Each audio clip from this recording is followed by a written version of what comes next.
Siamo qui ragazzi, benvenuti in questo nuovo video per andare un po' a parlare delle notizie di mercato, nello specifico di ufficialità.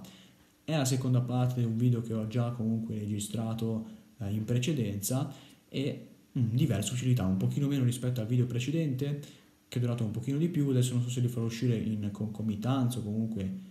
a stretto giro, ma detto questo parliamo di ufficialità, poi vedremo che cosa deciderò in sede di programmazione.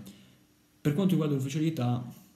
prima notizia in ambito internazionale, in realtà prima e unica notizia in ambito internazionale, perché poi parliamo solamente di campionati italiani, perché è ufficiale il ritorno di Brobbey all'Ajax. Stiamo parlando di un attaccante, una prima punta, classe 2002, che torna in prestito dall'Ipsia, prestito a quanto ho potuto raccogliere secco, quindi senza diritto o obbligo di riscatto, giocatore che è arrivato la scorsa estate all'Ipsia proprio dalla formazione olandese, dall'Ajax, tra l'altro a zero perché in realtà arrivò da svincolato, quindi senza neanche un conguaglio economico. Detto questo, comunque giocatore che in quel di Lipsia ha trovato poco spazio, chiuso un po' dai vari Poulsen, da comunque lo stesso Schick all'Ipsia, ma non mi ricordo onestamente vabbè, comunque da diversi calciatori di livello, Andre Silva, diversi calciatori comunque di livello che gli hanno chiuso un po' lo spazio, e per la sua crescita è giusto e doveroso che lui giochi, per cui sì, a casa all'Ajax, torna in Olanda, in cui comunque ha fatto anche discretamente bene per trovare spazio, giocare con più continuità e poi fare comunque bene. Giocatore molto giovane, classe 2002, che ha un ottimo futuro, un'ottima prospettiva, che però comunque deve dimostrare tanto tramite le prestazioni in campo. Ma sono sicuro che lo farà, perché già ha fatto vedere buone cose fino a questo momento, deve confermarsi nel corso comunque della stagione corrente, ma anche delle prossime stagioni ovviamente. Colpo importante anche in casa fiorentina, ragazzi, da non sottovalutare per niente, perché è ufficiale l'arrivo di Icone, ala che può giocare anche come trequartista volendo, classe 98, che firma con la Fiorentina, contratto non in realtà ancora annunciato perché non è ancora ufficialmente, cioè non è ufficiale vero e proprio, perché il 3 gennaio verrà ufficializzato definitivamente, però comunque si sanno già più o meno le cifre. Si parla di 14 milioni di euro, la cifra con la quale la Fiorentina lo preleva dal Lille, e io sono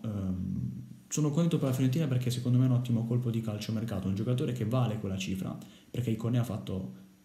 comunque bene in questi ultimi anni a Lille, un giocatore che, come dicevo, può giocare sia come trequartista che come esterno, ha delle buone doti tecniche, qualità, giocatore che può fare molto bene, va a rafforzare comunque un reparto, quello degli esterni, perché in realtà la Fiorentina non gioca con i trequartisti, però va a rafforzare un reparto che prevede già diversi giocatori di livello, perché c'è Bonaventura adattato come esterno, che però sta facendo anche discretamente bene, e vabbè, ovviamente Nico Gonzalez, Sottil, diversi calciatori di alto livello, ma Icone va a rappresentare un ulteriore rinforzo di qualità ad una cifra più che giusta, perché 15 milioni quasi per Icone sono più che giusti, un giocatore che ha dimostrato buone cose in Francia e che secondo me può tranquillamente confermarsi per vedere la sua qualità anche in Italia. Quindi è un'aggiunta importante per una Fiorentina di stampo europeo, perché questo è un colpo che mi fa proprio dire, soprattutto un colpo praticamente tra gennaio, quindi programmato da diverso tempo, perché se tu lo prendi così presto, diciamo così, vuol dire che già comunque lo è in canna da tanto tempo, e infatti si parla da diverso tempo di Iconella Fiorentina, e quindi è un colpo che mi fa pensare che la Fiorentina voglia effettivamente centrare l'Europa, e sicuramente con la qualità e con anche la tecnica, l'esperienza, perché Iconè comunque ha fatto diverse esperienze anche a livello europeo importanti, in Champions, in Europa League, quindi un giocatore comunque che può dare una grande mano alla formazione di mister italiano nel raggiungimento dell'obiettivo europeo, che secondo me la Fiorentina può tranquillamente centrare. Detto questo, procedo a parlare di un rinnovo in casa Roma, che è un rinnovo un po' fake in realtà, perché non ha firmato niente Ibañez, ma semplicemente scatta un rinnovo automatico per il raggiungimento di certi bonus, comunque certe condizioni che erano presenti nel contratto, che grazie alle che sono state raggiunte, per cui c'è il rinnovo automatico di un'altra stagione, quindi fino al 2026, perché prima il contratto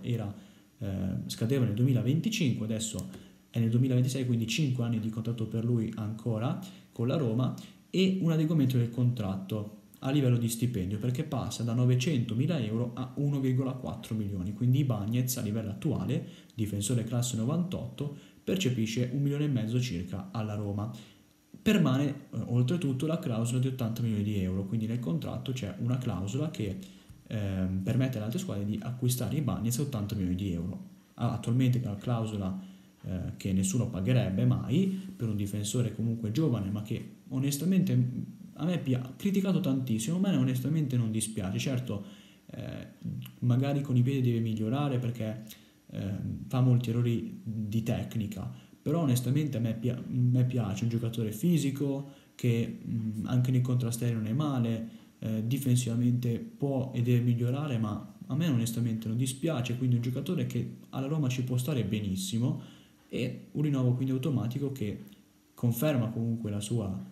permanenza a Roma. E ripeto, secondo me ci può stare benissimo perché è un calciatore di livello molto criticato, ma secondo me ingiustamente è un buon giocatore che a Roma ci sta benissimo. Detto questo, però, c'è da parlare anche di una ennesima rescissione in caso udinese, perché dopo l'addio di Teodorcic nel reparto offensivo saluta anche Forestieri, attaccante classe 90 che rescinde il contratto con la formazione di Mister Cioffi, e un Forestieri che arrivò ormai qualche stagione fa con comunque anche obiettivi importanti, arrivò dall'Inghilterra con furore, e un ritorno in Italia dove voleva certamente dimostrare di valere la permanenza in campionato italiano. Non ha fatto molto bene quest'anno, anche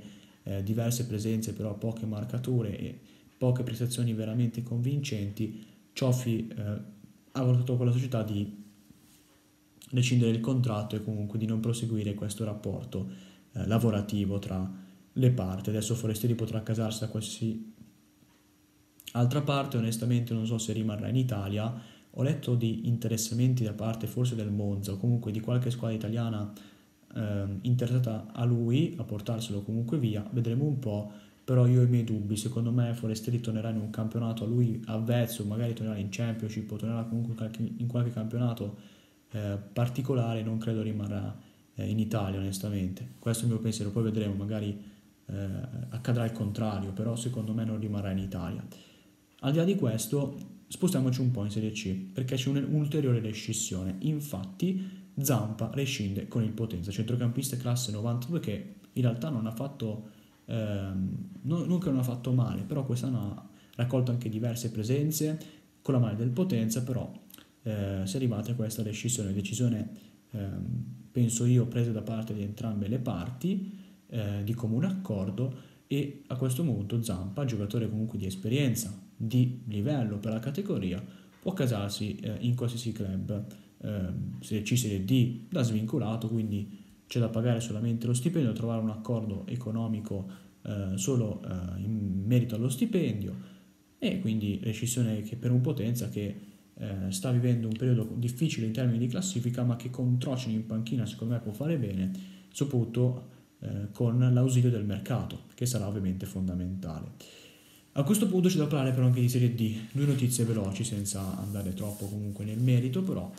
un colpo in casa Imperia, quindi siamo in Liguria, è ufficiale infatti l'arrivo di Lupoli, attaccante classe 87 che firma fino alla fine dell'anno. Stiamo parlando di un giocatore di grande esperienza, di ottimo livello per la Serie D, perché ha giocato tanti anni nel professionismo al Sud Tirolo, al Catania, alla Fermana, al Frosinone, diversi anni di professionismo per lui che gli hanno garantito lo status comunque di un calciatore di livello, e in una realtà come quella dell'Impera secondo me può trovare certamente spazio e anche diverse marcature importanti, quindi attenzione perché è certamente un rinforzo di ottimo livello, ma rinforzo interessante anche in casa Poggi Bonsi, quindi ci spostiamo in Toscana perché è ufficiale l'arrivo di Renzi, figlio comunque del famoso Matteo Renzi, attaccante classe 2001 che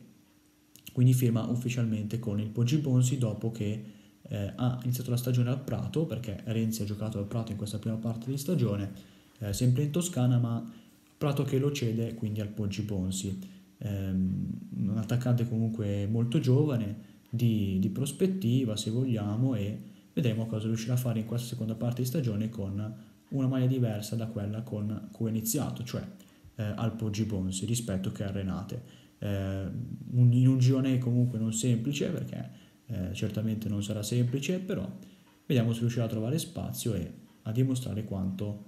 è effettivamente il suo valore al di là del cognome pesante. A questo punto io mi fermo, ci vediamo ancora in un prossimo video, ciao raga!